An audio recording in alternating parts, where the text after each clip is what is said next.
மாநிலம் திருவனந்தபுரம் மிருகக்காட்சி சாலையிலிருந்து 3 சிங்கவால் குரங்குகள் தப்பி சென்றதைத் தொடர்ந்து மிருகக்காட்சி சாலை மூடப்பட்டது. சுற்றுலா பயணிகள் ஏமாற்றமடைந்தனர். கேரளா மாநிலம் திருவனந்தபுரத்தில் அமைந்துள்ள மிருகக்காட்சி சாலையில் சிங்கம், புலி உட்பட பெரும்பாலான விலங்குகள் பராமரிக்கப்பட்டு வருகிறது. அவற்றின் மத்தியில் ஒரு ஆண் மற்றும் 3 பெண் சிங்கவால் குரங்குகளும் வளர்க்கப்பட்டு வருகிறது.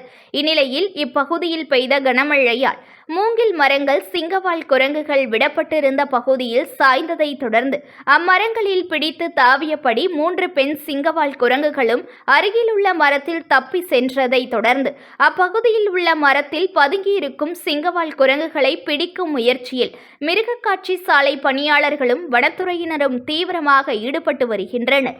எனினும் அவர்களுக்கு போக்கு காட்டி குரங்குகள் மறைந்து தாவி வருகிறது. இதையடுத்து மனிதர்களின் நடமாட்டம் அதிகரித்ததால் சிங்கவால் குரங்குகளை பிடிக்க முடியாத நிலை ஏற்படும் என்பதால் மிருகக்காட்சி சாலை மூட நிர்வாகம் முடிவு செய்ததை தொடர்ந்து மிருகக்காட்சி சாலை தற்காலிகமாக மூடப்பட்டது. இதையடுத்து மிருகக்காட்சி சாலையை பார்வையிட குழந்தைகளுடன் வந்த சுற்றுலா பயணிகள் மிருகக்காட்சி சாலை மூடப்பட்டதால் ஏமாற்றமடைந்து திரும்பி சென்றனர். நியூஸ் ஒன் தமிழை லைக் பண்ணுங்க, கமெண்ட் பண்ணுங்க, ஷேர் பண்ணுங்க, மறக்காம சப்ஸ்கிரைப் பண்ணுங்க.